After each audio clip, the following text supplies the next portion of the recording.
Hey guys, it's Charlene. Today I'm going to share how you can make an easy background for your Halloween cards.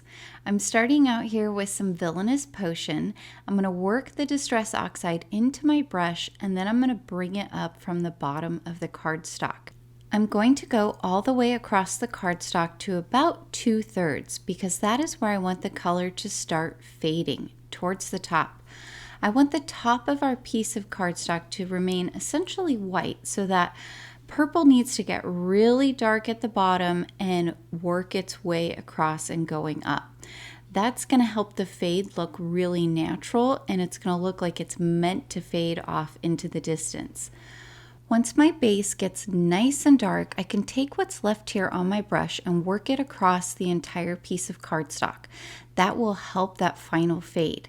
Now I'm going to bring in some Picket Fence Distress Spray Stain. I've shaken this up really well and I'm going to bring in my dye pick and lightly tap on the end of the spray nozzle. This will give me some really fine droplets and it'll look really nice once it dries. I'm also going to bring in some Frozen Fog Distress Mica Stain. This is kind of a gray, silver, shiny mica stain. It's going to look really nice with the white and the purple. And since I don't want those big droplets, I do tap off the spray nozzle onto the paper towel before I start, just on the bottom. See, I'm doing it here with the Distress Sprayer, and this is just water in my Distress Sprayer, and I'm going to do the same thing so we can get some of that nice oxide reaction. Once I have a nice covering, I can set that aside to dry and start working with the lovely Layers Scaredy cat. I'm going to make a cat, 2 pumpkins, as well as a bat and a spider. So I'll go cut out some cardstock. I have my 2 pumpkins here and I'm going to start by adding glue to the back of the smaller layer and I'll layer that onto the larger layer, which is a slightly darker shade of orange cardstock, and this will line up very easily. And then the stem is going to go directly over the stem on that larger pumpkin piece. I did the same thing for our second pumpkin off camera. There's also a jack-o'-lantern face if you wanted to make these into jack-o'-lanterns. Now I can put together the bat. I'll start by adding some glue to the back of his head, which I've die cut in a slightly lighter shade of gray, and it's going to line up perfectly over his right ear. There's also these tiny little pieces that are cut out for his ears and as well as his nose. So I'm going to use my wax pickup tool here because it makes it really easy to get a hold of those tiny little die cuts. Here's our finished bat. Now for our spider, I'm going to add his head to his body, again in a lighter shade of gray than the body. And I'm going to put this at an angle so that it looks like he's looking towards the right. Next, we can put together our cat. It's a little bit more complex. You can see this layer is going to go on top of the black one. And because the cat is all black, I don't want to lose those layers. So I actually cut out the top one in a lighter gray and I'm going to bring in Distress ink. And I'll bring it right over this dark gray cardstock. So it'll darken it up and make it look more black, but not quite the same as the black cardstock that's going to make the back portion of the cat. You can see here the legs now are a little more noticeable and are a little bit different from the body so you don't lose them. I also cut out a second leg portion of the cat from black cardstock and I'm going to layer that back behind our ink blended piece. This will help the body to be lifted off of the back portion. Again, just adding a little bit more definition so we don't lose all the parts of our kitty cat. Now I can add glue to the back of this entire piece and it's going to line right up over the cat's head on the main body. Really easy to layer. This set is not a complex set to put together. Next, I'll bring in the kitty cat head here and I'm going to add some glue to the back of the head portion and layer it over the head. Now you can see the gray from the ears peeking out. The hat is optional. There's a couple of cute little accessories you can put on your kitty. So I'm going to put this right over the kitty cat's ears. So I'll put some glue along the base of the hat and this pops right over the ears so it looks like the hat has openings for the little kitty's ears to peek through. Now, you could put the hat behind the face, but honestly, I don't think it makes that much of a difference. So I'm going to add this top portion of the hat here, which is the brim. And this is what's going to give your hat the 3D look that you're looking for. And it goes right over the area where the cat's ears are. You can see it lines up right along that portion and gives that 3D look. There is a scarf for the kitty that's 2 layers. You could layer those up. I decided I'm just going to use the top layer. So I'll put it right over the kitty cat's neck, and I'll add some glue right along the back, and this will go right under the kitty's head. You could skip this if you just wanted to have the kitty all black. It's a nice little touch. Now, I cut this detail for the hat from some silver glitter paper, and it's going to look like a little belt that goes across the hat. You could use this piece for a collar as well on the cat. I almost did that, but it goes right across that top base of the hat portion, and then there's a little belt detail, this little buckle detail. I am going to tap off any excess glue I have because it's such a tiny piece. And now for the kitty's eyes. These are pretty small. They are detailed. There is some embossed details on the face which make it a little bit easier to place everything. So I'm going to place the nose where that embossed detail is, and then I will place the whites of the eyes as well. I just added some glue directly to the face to do this. And so once that whites of the eyes are there, you could either color in the pupils as black, or there are pieces that cut out for those little pupil areas. And I would recommend turning your piece in the light because it's a little easier to see the embossed details on the eyes and see exactly where these pieces should go. But once they're on, they look super, super cute. You can bring in some white gel pen, and there's tiny little embossed dots on those irises that you can add white gel pen accents to, and it really brings the kitty cat to life if you do that. So here's our finished kitty. I have a Copic Multiliner here, but you could use any black marker, and I'm going to fill in the dots, the embossed dots that are on our spider as well as our bat to give it a little bit more personality. So here's our bat and spider with the cute added details.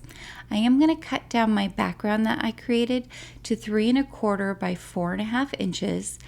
And I do want to add some more interest to our pieces by adding some ink blending. So I've brought in a detail blending brush here, and I'm going to use the angled side of the brush in order to darken up the areas that have the embossed indentations. I don't have very much ink on my brush at all, and I am running it back and forth along those embossed lines all the way from the top of the pumpkin to the bottom of the pumpkin. And that's going to darken up those areas just slightly and make the pumpkin look more 3D. Now I have my largest detail brush. I'll get, again, just a small amount of ink on there, and I'm going to go around the sides as well as the bottom of the pumpkin. This, again, will add a little more depth, make it more interesting to look at.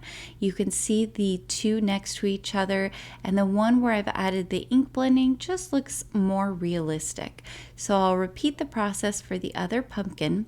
For our kitty cat, I have another detail brush here, and I have some Be Grateful ink, a nice purple, and I'm going to get some of the ink on there, work it into the bristles, and then very carefully come along the sides of the hat. You could do this before you put all your pieces together, but I knew my cat was black and that it wouldn't be impacted if I got any of my ink colors where they weren't supposed to go. I'm repeating that same process with some green on the scarf. So again, getting the angled portion of my detail blending brush and running that angled portion right along where the embossed detail is towards the center of the scarf. Adding basic details like this to your die cut pieces really adds a lot, and I think it's just such an easy way to take your card up a notch. I have a nice dark gray here, and again a detail blending brush to add some dimension to our bat and our spider. For the bat, I'm going to work the ink on my brush up towards the bottom of the belly as well as the wings of the bat. And then for the spider, I'll go in between each of those legs. I'm also going to go on his back as well as the area right behind his head. Now we can start putting our card together. I'll add some liquid glue to the back here of an A2 sized piece of black cardstock, and I'll add that on top of my card base, just going corner to corner. Next, we can add our beautiful background that we created, and I did cut this down pretty small. You could keep it as the entire background, but because this is a Halloween card, I really wanted to have that nice black background around the edge, and I thought it would tie in really well with our black cat. I am cutting one of the pumpkins. It's always hard to do that once you have put all the work into it, but I really want both of these pumpkins here, and I want the kitty cat to lay over the center, but I don't want to create more dimension than I need to because I want to be able to mail this card. So the pumpkin's going to come off the edge and go over into the black space on each side. It's going to break that wall of the design, and that makes it look like the scene is kind of coming towards you, and it's a really nice visual thing to look at. I've added some foam tape to the top of the cat's head and some glue here to the tail and to the bottom body portion. Those pieces are going to rest on the pumpkins, so I'll just take off my release tape here, and then I can pop this right over the pumpkins. Notice I'm not putting it directly in the center. I want the cat to be slightly over to the right, because I'm adding foam tape here to the spider, and the spider is going to drop down so it looks like the kitty cat is looking at the spider and maybe they're having a little conversation. Using that black multiliner again to create the string for our spider dropping down. I've got some foam tape on my bat, and I'll put him up towards the top right hand corner. That's going to create a triangle between our bat, spider, and our kitty, and it looks really nice. I have the Sweet Halloween stamps and coordinating dies. I'm stamping 2 of the sentiments because at the time I wasn't sure which one I wanted to use. I used Happy Meowloween as well as the Hey Pumpkin stamp here. Stamping them out in some intense black ink. And because the font line is pretty small on these, I'm going to stamp this a couple of times and only lightly press because I don't want to lose the detail of that line work from the stamp. So I've stamped it a couple times, and you can see now when I lift it up, they look perfect. Figuring out which die to use is really easy. The Happy Meowloween is 5 down, so then you just count 5 down for your die cut. And then you can see the Hey Pumpkin is in the same spot that it is on the acetate for the stamp. So I recommend keeping that packaging so that way you can always keep your die cuts on there and easily figure out which one is for which sentiment.